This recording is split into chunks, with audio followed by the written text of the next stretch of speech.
여러분이 아시는 것처럼 지금 사순절입니다. 예수님께서 십자가를 지시고 부활하시기까지의 40일간의 날들을 우리가 기념하며 사순절로 지키는데, 오늘은 제가 그 사순절의 한 주일 맡아서 십자가에 대해서 말씀을 드리려고 합니다. 제목은 세계의 십자가. 어쩌면 예수님께서 십자가에 못 박히셨을 때에 양쪽에 두 강도의 십자가가 있으므로 세 개의 십자가가 됩니다. 이 세 개의 십자가가 어쩌면 우리에게 주어지는 귀한 적용이 아닐까 생각하면서 이 말씀을 드립니다. 십자가형이라는 것은 로마의 법으로서는 가장 잔인한 법입니다. 가장 잔인한 형벌이고요. 그것은 모든 사람 앞에 수치를 당하게 만들고 사람들에게 모욕을 당하게 만들고 비참한 형벌입니다. 고통도 말할 수 없고, 제가 뒤에서 말씀을 드리겠습니다마는 이 십자가형을 받는 사람은 네글이나, 사람들이 많이 왔다 간 왕래하는 네글이나 언덕에다가 세워놓고 모든 사람들에게 보여주는, 그래서 그 시신을 새나 짐승들이 뜯어먹도록 내버려 방치하는 그런 잔인한 형벌입니다. 그 십자가 생각하면서 제가 오늘 여러분들에게 두 가지 말씀을 드리려고 합니다. 첫 번째 제가 드리고자 하는 말씀은 자기의 죄로 말미암아 지는 십자가입니다. 십자가는 예수님께서 말씀하신 그대로 자기 몫에 태워진 십자가가 있습니다.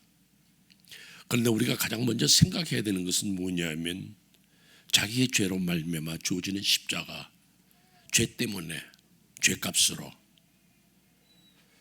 그것은 하나님의 법이었고 원리였습니다.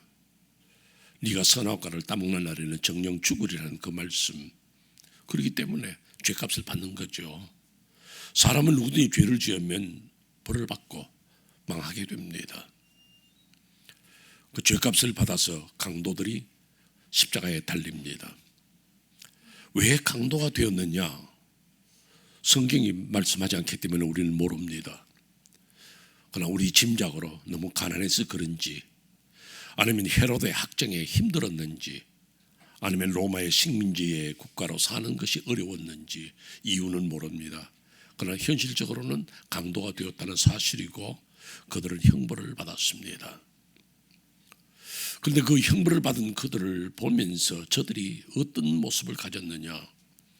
저들은 십자가에 달려 있으면서 우리 마태복음 27장 44절에 보면 저들이 예수를 향해 욕을 했다고 합니다. 저들이 예수만을 향해서 욕을 한 것이 아니라 욕 자체를 한 겁니다. 먼저는 무슨 욕을 했을까? 왜 나는 가난한 나라에 태어났는가?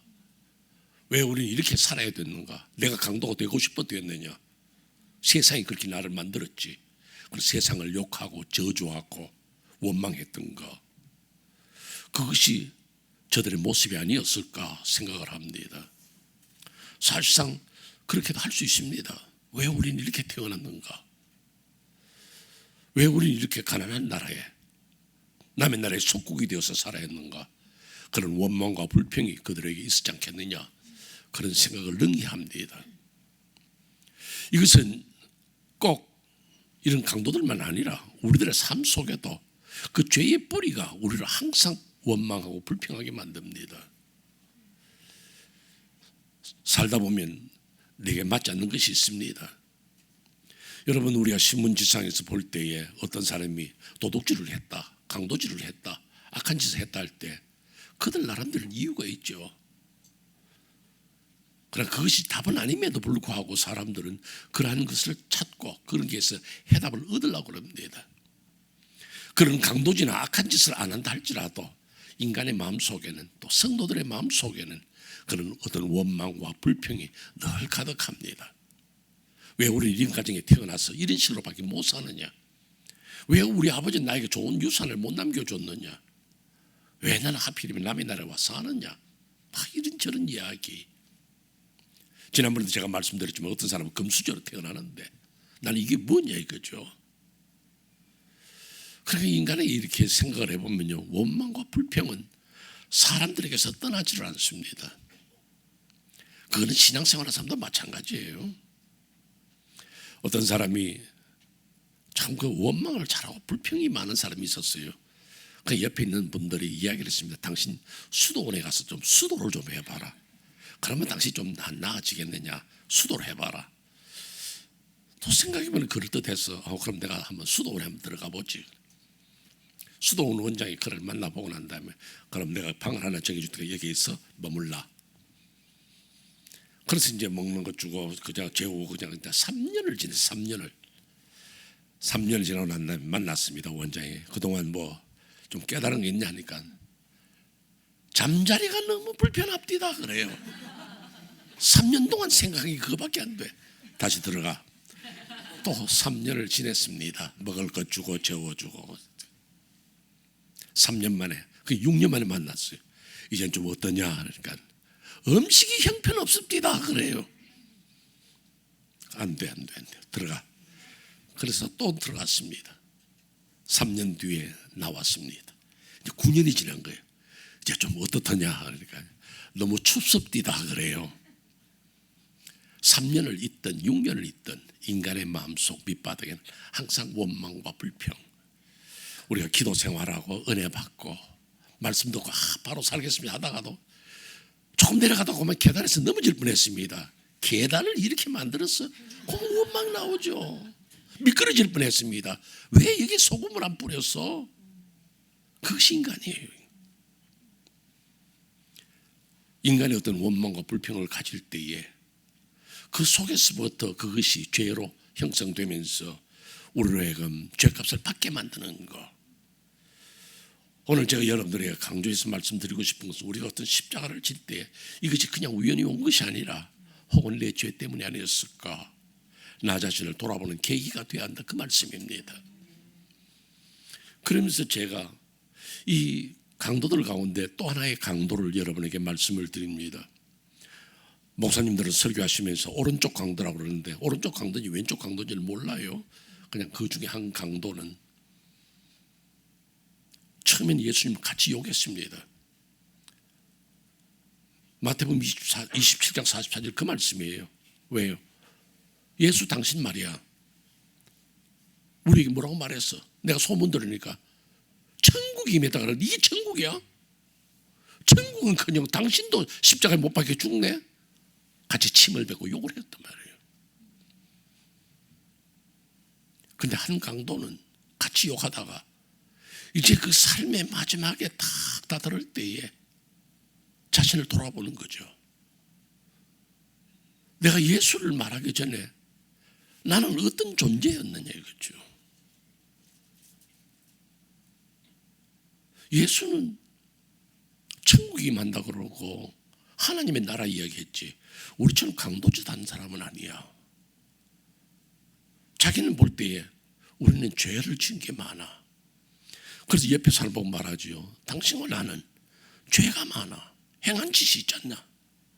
그래서 우리는 마땅한 벌을 받는 것이 십자가형이야. 근데 저분은 아니야. 처음에는 욕했지만은 어떤 삶의 정점에 딱 도달했을 때에 느낀 것이 뭐냐. 아, 저분은 달라. 그러면서 두 가지가 생각되지요. 하나는 뭐냐면 우리는 우리의 죄값을 받아 마땅하다. 그리고 이 죄값을 받아 마땅한 나 자신, 그럼 나는 어떻게 되느냐. 주여 당신의 나라에 임하실 때 나를 기억하소서. 나는 당신의 구원의 은총을 입고자 원합니다. 그 고백을 하는 거예요. 이 두 가지.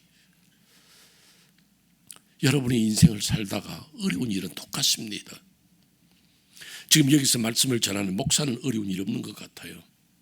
저도 어려운 일 있고 저도 속상한 일 있고 여러분과 똑같아요.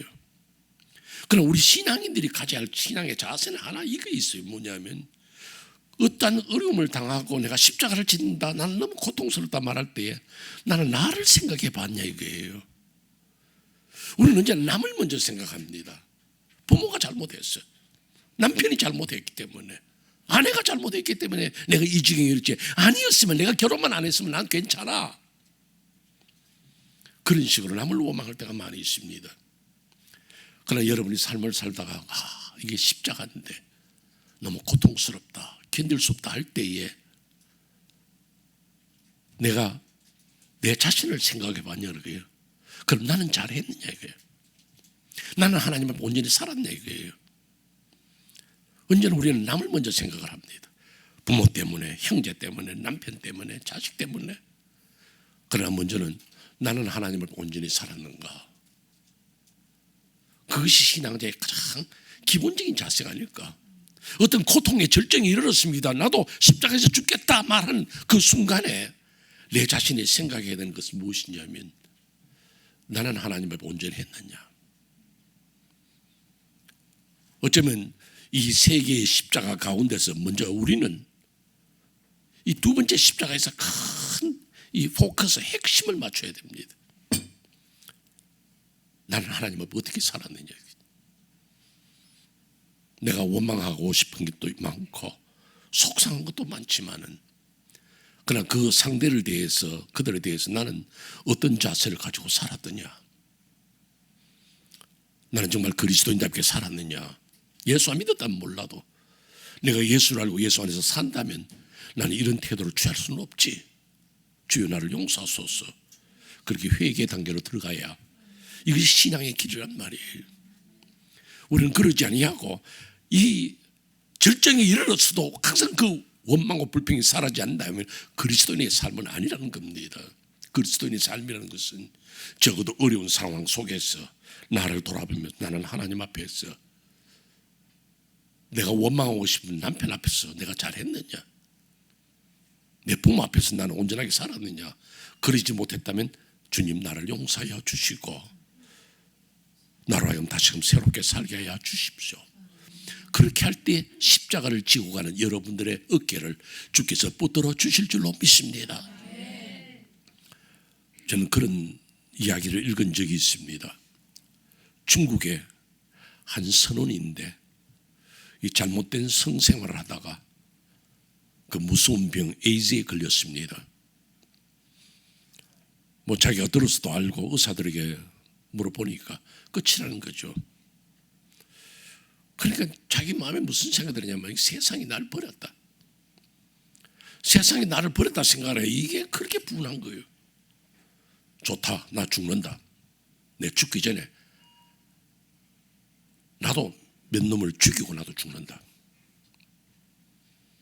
그렇게 생각하다가 내가 죽이기보다는 내가 가지고 있는 이 더러운 병을 나와 같이 배를 타고 다니는 선원들 적어도 한 20명한테는 내가 옮겨놓고 내가 죽을 거다.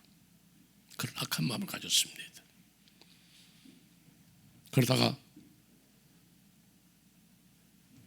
머리에 열이 나서 조금 누워야 되겠다 생각하고 누웠는데, 그러다 잠이 딱 깼습니다. 보니까 그냥 무심코 사람들께서 주워서 붙여놨던 예수의 형상에 걸린 그림이 앞에 다 자기를 내려다보고 있습니다.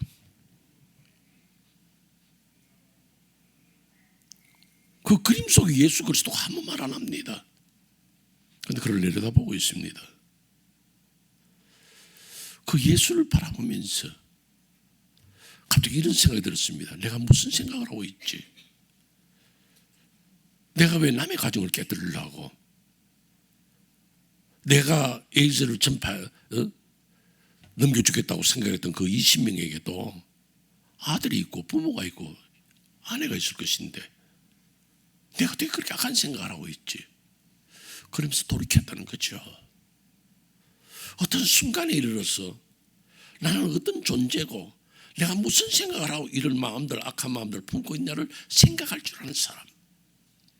이것이 자기의 십자가를 지고 가면서 고통당할 때에 가르쳐준 그리스도인, 그들의 자세다 이거죠. 여러분들 혹시 오늘의 내 삶에 참 하나님 너무 힘듭니다. 어깨가 무겁고 이 십자가 견디기 어렵네요. 그런 마음이 드시거든요. 아무 말하지 말고 먼저 주님 앞에 나와서 나를 먼저 돌아보고 주님, 나는 주님 앞에 어떻게 살았는데요? 회개하고 아버지에게 모든 것을 맡기는 그런 성도들이 되시기를 주의 이름으로 축원합니다. 이제 두 번째 말씀입니다. 남의 죄를 위해서 십자가를 지신 예수 그리스도에 대해서 말씀을 드리죠. 이것은 정말로 인간이 감당하기 어려운 것입니다. 남의 죄를 짊어진다는 건요. 내가 잘못해서 내 죄를 졌다, 십자가를 졌다, 고통을 받는다면 당연하지. 내가 잘못한 거니까 이거 받아들이죠. 근데 남의 십자가를 진다는 거예요. 이건 굉장히 어렵습니다. 오죽하면 예수님도 이 잔을 내게서 물리옵소서. 너무 억울하고 너무 힘들고 이 잔을 내게서 물리옵소서. 물론 그것은 하나님의 계획에 의해서 인류를 구원하기 위한 하나님의 계획에 의해서 그런 일들을 일으키셨지만은 중요한 것은 뭐냐면 그것을 당하는 예수 그리스도 입장입니다. 예수님 하나님과 똑같은 하나님이세요. 그런데 그는 인간이 되셨고 그 다음에 그는 인간이 되셔서 살아오는 동안에 배고픔도 있었고 힘듦도 있었습니다.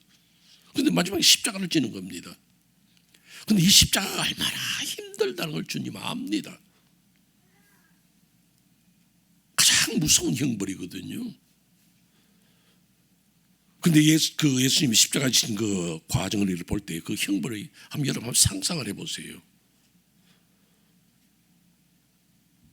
예수님 머리에 가시관을 썼습니다. 가시로 된 관을 썼는데 이게 빠질까 안 염려된 로마 병정들이 가시로서 이 머리를 찔렀습니다. 그리고 안 빠지니까. 그러니까 머리에 가시가 찔렀으니 우리는 하나만 찔려도 아파가지고 밤을 새울 건데 이걸 온 머리 주변으로 찔러 꾹꾹 눌러가지고 가시관 썼죠. 그 다음에는 매질입니다. 채찍, 여러분들이 많이 설교에서 들으셨겠지만은 채찍은 로마 병정들이 쓰는 채찍은 이렇게 그냥 하나의 줄이 채찍이 아니에요. 나중에 끝에는 세 가닥으로 되어 있는 채찍입니다. 그 세 가닥의 끝에는 쇠붙이나 아니면 뼈 조각 같은 거로 때립니다. 때리면 이것이 길어서 휘감깁니다. 그러면 쇠 조각이나 뼈 조각이 사람의 살같이 끼어 들어갑니다. 그런데 그 사람을 확 잡아다닙니다. 그럼 살점이 뚝뚝 떨어져 나가죠. 그런 아픔의 고통입니다. 그런데 여러분들 아마 그 영화를 보셨겠지만은요, 패션이라는 거, 패션 오브 크라이스트라는 영화, 저는 두 번 보고는 다시는 안 봅니다. 너무 잔인했어요. 그런데 그 패션 오브 크라이스트를요 촬영할 때에 그 장면이 하나 나옵니다. 유튜브에 올라오는데 그 채찍으로 때릴 때에 그것이 일단 아주 리얼하게 찍어야 되니까, 실감 있게 찍어야 되니까 온몸에 이 카바를 합니다. 덩어리에 맞아도 아픈 흉내만 내면 되지 이것이 몸에 상하지 않도록 합니다. 이제 예수의 역을 맡은 주인공이 팔을 이렇게 내밀고 묶인 채 내밀고 채찍을 맞습니다. 그런데 때리는 사람이 잘못해가지고 카바를 아는 쪽을 때려버렸습니다. 이렇게 맞다가 이 사람이 뛰쳐나와요. 한 대를 맞았는데 거의 30cm의 채찍 자국이 생긴 거예요. 여러분들 그 유튜브에 한번 보세요. 얼마나 한 대만 맞고도 얼마나 아팠으면 그대로 뛰쳐나와버린 거예요. 촬영을 안 하고. 그거를 한 대만 맞았겠어요? 두 대만 맞았겠어요? 수없이 매를 맞은 거예요. 그러니 온몸이 피투성이가 된 거죠. 그것도 자기 죄 아니에요. 인류의 죄를 속하기 위해서. 그뿐 아닙니다. 오늘 보면 예수의 옷을 벗기고 그의 옷을 제비 뽑아 나눴다 그러잖아요. 유대인들에게는 옷이 두 벌 있습니다. 하나는 속옷이고 그 다음에 하나는 겉옷입니다. 그 두 개밖에 없어요. 지금 여러분들이 입고 있는 그 언더웨어라는 거죠. 우리 한국 사람들은 팬티라 그러잖아요. 그 언더웨어는요 나온 지 한 100년밖에 안 됩니다. 그렇기 때문에 제사장들이 이렇게 계단으로 못 올라가게 했습니다. 왜요? 밑에 보일까 봐. 왜? 언더웨어가 없으니까. 근데 예수님이 십자가에 못 박혔습니다. 그 사람 옷을 다 벗겨버렸습니다. 그 앞에 누가 있습니까? 예수의 어머니, 여인들이 있습니다. 제자들이 있습니다. 그를 조롱하는 무리들이 그 앞에 있습니다. 그 앞에 예수가 벌거벗긴 채 매달려 있습니다. 그게 바로 멸시천대입니다. 완전한 모욕을 받도록 그 수치를 어떻게 힘들어요? 그 아픔, 그 고통 너무너무 억울하죠. 내가 왜 이 십자가를 져야 한다는 거죠? 내가 왜 이 고통을 받아야 되느냐는 거죠. 그렇기 때문에 예수님께서 이 잔을 내게서 물리치옵소서. 난 못합니다는 거죠. 더 잔인한 이야기를 할까요? 십자가에 달리면요, 여기 못이 박혔으니까 어떤 사람이 이게 손이 찢어지기 때문에 팔뚝에다가 못을 박았으리라 말하는 분도 있습니다. 그러면 몸의 무게 때문에 이것이 몸이 처집니다. 아프죠. 그러면 사람이 본능적으로 이걸 받쳐 세우려고 그럽니다. 왜? 덜 아프려고. 그러면 밑에 박았던 못이 다리를 또 찢습니다. 왜요? 받치려니까. 그 시간을 주님이 견디셨습니다. 너무너무 아픈 시간이죠. 사람들은 말을 잘합니다. 아, 이번에 당신이 십자가를 져. 이번 교회는 교회를 위해서 당신이 십자가를 져야 돼. 그 십자가 그렇게 쉬운 줄 압니까? 얼마나 억울한지 모릅니다. 얼마나 아픈지 모릅니다. 그냥 우리 보통 우리 십자가를 지지 뭐, 내가 십자가를 져야지 뭐. 여러분 그렇게 함부로 뱉을 말 아닙니다. 그다음에 요즘 한국 교회에서는 그런다 그러죠. 부름받아 나서니 몸 어디든지 가오리다 하는 건 멸시천대 십자가를 내가 지오리다. 아이고 그래서 그 찬송 안 부른대요 요즘은요.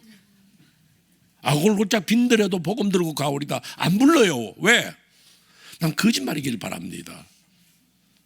고통받기 싫으니까, 아프기 싫으니까.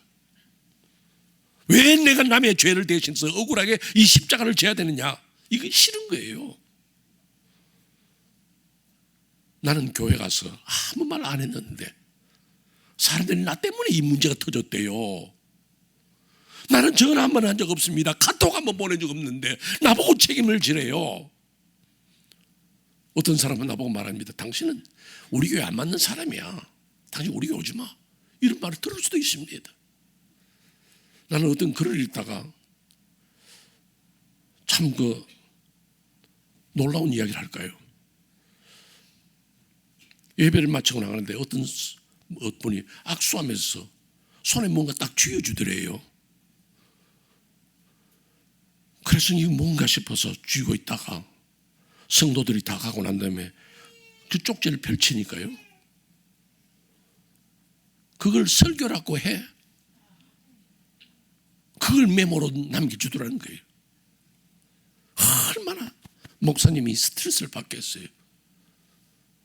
그 전에 계시던 목사님은 얼마나 교회 때문에 힘들었는지 간경화증으로 죽었대요. 그럼에도 그걸 다 걸머쥐고 가야 되는 것이 십자가의 길이고, 그런 것을 걸머쥐고 이 길을 가야 하는 것이 그리스도인의 길이라는 것이죠. 여러분이 교회에서 속상한 일 당하고 억울한 일 당했을 때도 책임을 내가 지겠습니다.